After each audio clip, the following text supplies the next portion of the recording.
Bismillahirrahmanirrahim. Assalamualaikum warahmatullahi wabarakatuh. Selamat pagi, siang, sore semuanya, anak-anakku maupun rekan-rekanku semuanya. Kembali lagi ya bersama saya saat ini masih dalam simulasi dan komunikasi digital. Untuk kali ini saya akan menyampaikan materi, akan sharing tentang petaminda. Untuk outline pembahasannya, di video kali ini, Ibu akan menjelaskan tentang pengertian dari petaminda. Jadi, petaminda itu apa? Nanti kita akan bahas. Yang kedua, tentang sejarah dari petaminda. Sejarah dari petaminda itu awalnya dari siapa gitu? Kok bisa ada petaminda? Lalu poin yang ketiga, ada manfaat. Manfaat, setelah itu ada contoh petaminda seperti apa, dan yang terakhir ada langkah pembuatan petaminda itu bagaimana. Oke, kita mulai untuk yang pertama. Untuk pengertian dari petaminda. Jadi ketika kalian berpikir petaminda, pasti bayangannya tentang cabang-cabang seperti itu ya. Kalau petaminda sepertinya belum familiar ya, dibandingkan ketika Ibu menyampaikan mind mapping. Kalau mind mapping, barangkali waktu SMP sudah pernah praktik untuk membuat. Dan biasanya itu SMP itu membuat mind mapping dan clipping. Itu yang digunting-gunting lalu ditempel, itu clipping ya namanya. Sebenarnya petaminda itu apa? Petaminda atau sama dengan mind mapping itu merupakan metode dalam mengembangkan ide, gagasan, maupun solusi. Hal ini dituangkan dalam bentuk cabang bagan konsep. Ingat ya, dituangkan dalam bentuk cabang bagan konsep. Itu konsep atau pengertian dari petaminda atau mind mapping. Selanjutnya, sejarah dari petaminda. Untuk petaminda sendiri, awalnya itu dikenalkan oleh siapa? Oleh seseorang. Beliau bernama Bapak Tony Buzan. Tepatnya di tahun 1974 ya, di tahun 70-an. Ibu belum lahir, kalian juga belum lahir, bapak ibu kalian juga gak tahu ya udah lahir belum. Jadi konsep ini, petaminda ini itu didasarkan pada kenyataan bahwa otak manusia ini terdiri dari 1 juta sel otak. Banyak sekali sel yang ada di dalam otak kita. Dan petaminda ini dapat memberikan gambaran yang tentunya lebih detail. Tentang apa Bu? Tentang ide yang dibuat gitu. Kita akan memetakan sebuah ide. Lalu dengan petaminda ini, ide itu dapat memberikan gambaran yang lebih detail. Oke, untuk selanjutnya adalah manfaat dari petaminda. Dengan kita membuat petaminda, itu yang pertama bisa meningkatkan kemampuan kita untuk mengingat gitu. Mengingat apa? Tentang topik atau ide yang kita buat, karena ada poin-poinnya dan dipetakan. Yang kedua, melatih kemampuan untuk fokus dan berkonsentrasi. Karena ketika ada poin-poin dari topik yang kita buat, maka otak akan cenderung lebih fokus dan berkonsentrasi. Lalu yang ketiga, dapat meningkatkan kreativitas maupun imajinasi. Oke, yang keempat, menambah efisien waktu dalam mempelajari suatu hal. Ya, karena petaminda ini itu sudah ada ringkasan atau poin-poinnya, jadi waktu yang diperlukan untuk kita belajar jadi tidak lama. Dan selanjutnya, dapat digunakan sebagai metode belajar, pengembangan ide, maupun pemecahan masalah. Ini adalah salah 5 dari manfaat petaminda itu. Dan selanjutnya, ini adalah contoh dari petaminda. Yang pertama di sebelah sini, contoh ya, maksudnya contoh petaminda liburan keluarga. Temanya apa? Tentang liburan keluarga. Sama siapa aja nih yang ikut liburan keluarganya? Sama ayah, sama ibu, sama paman, sepupu, dan sama teman-teman gitu. Lalu, aktivitas dari liburannya itu ngapain? Berkuda, renang, belanja, main bola. Apa aja nih yang dibawa buat liburan? Kita perlu menyiapkan apa aja gitu. Oh, ternyata kita butuh sepatu, kaos, baju renang, sendal, maupun topi. Lalu kita jalan-jalan. Ini adalah version 1 gitu, tentang liburan keluarga. Ini version 2 atau versi 2 dari liburan keluarga. Ini 1 Sama siapa aja liburan keluarganya? Sama ayah, ibu, adik dan sepupu. Aktivitasnya ngapain? Nanti di sana berkuda, berenang, belanja dan main bola. Perlengkapan yang dibawa apa aja? Ada sepatu, baju renang, sendal dan topi. Lalu tujuannya kemana nih? Pantai, taman, gunung dan waterbook. Ini adalah versi yang kedua.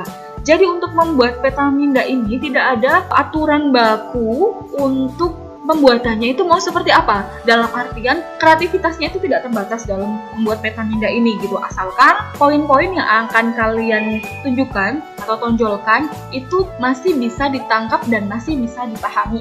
Oke, itu contohnya ya. Terus bagaimana Bu untuk membuat peta minda itu gitu. Oke, selanjutnya adalah langkah pembuatan peta minda. Jadi, untuk membuat peta minda ini kita harus memetakan ide terlebih dahulu ya. Ya jelas kita untuk membuat sesuatu kita harus punya ide, kita punya konsep terlebih dahulu. Gimana caranya? Yang pertama kita harus menentukan tema. Jadi kita ingin membuat mind mapping atau peta minda tentang apa gitu. Lalu setelah kita tahu tema dari hal yang ingin kita buat, lalu kita identifikasi setiap cabang yang mungkin ada dalam tema tersebut. Contohnya tadi ini ya, kita bikin mapping tentang liburan keluarga ini, liburan keluarga. Lalu kita buat di sini, sama siapa aja, tujuannya mau kemana, aktivitasnya ngapain, dan perlengkapan yang dibawa apa aja. Itu yang dimaksud di poin kedua ini, identifikasi setiap cabang gitu. Lalu setelah kita tahu cabangnya itu apa aja, kita bisa kembangkan lagi. Contohnya di sini, liburan keluarga, ini poin yang kedua, sama siapa? Sama siapanya pasti kan kalau dia sendiri ya tulis saja sendiri gitu. Tapi karena ini kan banyak orang ya, jadi sama ayah, sama ibu, sama adik dan sepupu. Jadi di sini dari subtema dapat dikembangkan lagi dengan sub-sub item yang lebih detail. Betul sekali, ini contohnya tadi dan ini adalah langkah pembuatannya gitu. Untuk selanjutnya, proses pembuatan peta minda. Untuk proses pembuatan peta minda ini bisa yang pertama menggunakan kertas gitu.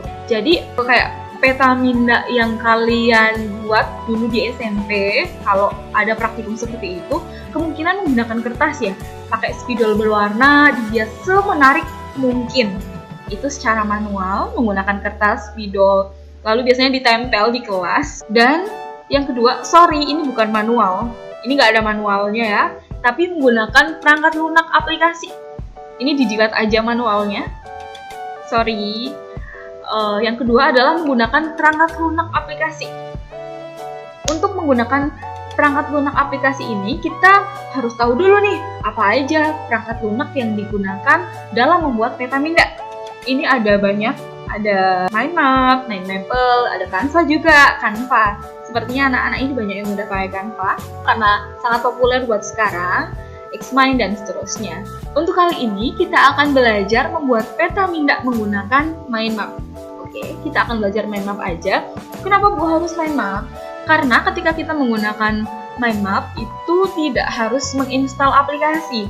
Kalau pembelajaran daring seperti ini kan agak susah ya. Banyak yang bilang kalau Bu HP saya kan kentang ini gitu ya. Ini Ibu bukan bermaksud menjelekan atau gimana, maaf, tapi itu pengalaman dari kalian yang bilang sendiri ke ibu gitu. Katanya HP-nya kentang, jadi ibu juga berpikir gimana caranya aplikasi apa yang anak-anak itu bisa ikuti tanpa harus install, yaitu Mind Map. Caranya seperti apa nanti ibu praktekkan langsung di smartphone, di Android ibu. Untuk selanjutnya, let's practice. Jadi kita praktek, nanti kalian bisa mengakses Mind Map atau bisa dicari aja Mind Map, nanti akan muncul dibawa ke halaman mindmap.com ini. Lalu hal yang dibuat itu apa? Nanti kalian coba praktek tentang pembuatan sosial media ini. Sosial media itu apa aja sih? Terdiri dari apa aja? Oh, ada foto sharing, ada jejaring sosial, dan ada video sharing gitu ya. Nanti ada aplikasi percakapan juga. Ini kemarin ibu buat. Nanti kalian diminta untuk membuat ini. Oke, Ibu akan tunjukkan gimana caranya menggunakan mind map. Kita buka browser, kita cari mind map. Oke, kita ketik mind map itu, lalu kita klik mind map. Nanti kita klik. Nah, ini halaman utama dari mind mapnya. Kita klik yang warna orange itu. Lalu kita masuk ke halaman mind mapnya. Jangan lupa kita ganti tampilannya menjadi situs desktop biar enak, gampang gitu buat ngeditnya. Lalu itu adalah tampilan awalnya dari halaman setelah kita masuk. Kita kan pengen bikin seperti yang Ibu contohkan. Kita edit dulu di tengah-tengahnya. Ibu menuliskan sosial media, tuliskan, kita tahan kliknya, lalu kita edit. Setelah itu kita bikin cabangnya dengan ditahan juga. Habis itu kita bikin cabang lagi. Ibu contohkan 2 cabang aja ya. Nanti kita bisa bikin yang lebih banyak, kalian tambahkan sendiri. Caranya sama seperti itu, Ibu contohkan 2 aja. Lalu setelah itu Ibu akan bikin sub cabangnya gitu ya. Kan ada Google Photos, ada Instagram gitu, ada LinkedIn dan lain-lain itu. Ada 5, kalian bisa tulis semuanya buat latihan juga. Kayak ada Google Photos dan semuanya Ibu tulis dulu ya. Ini Ibu tidak sampai selesai, Ibu hanya memberikan contoh aja.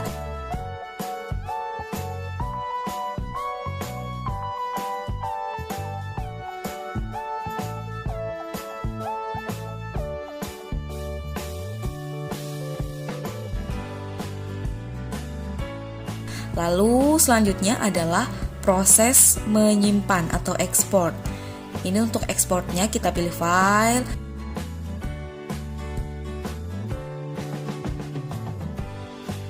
Lalu kita pilih download as. Setelah itu kita pilih ini ya. Dan kita biarkan aja PNG itu. Lalu kita ekspor. Dan setelah kita ekspor, kita tunggu prosesnya sebentar. Lalu setelah itu gambarnya kita download. Nah, setelah proses download ini, gambar otomatis didapatkan. Oke, cukup sekian dari Ibu untuk video kali ini. Terima kasih. Wassalamualaikum warahmatullahi wabarakatuh.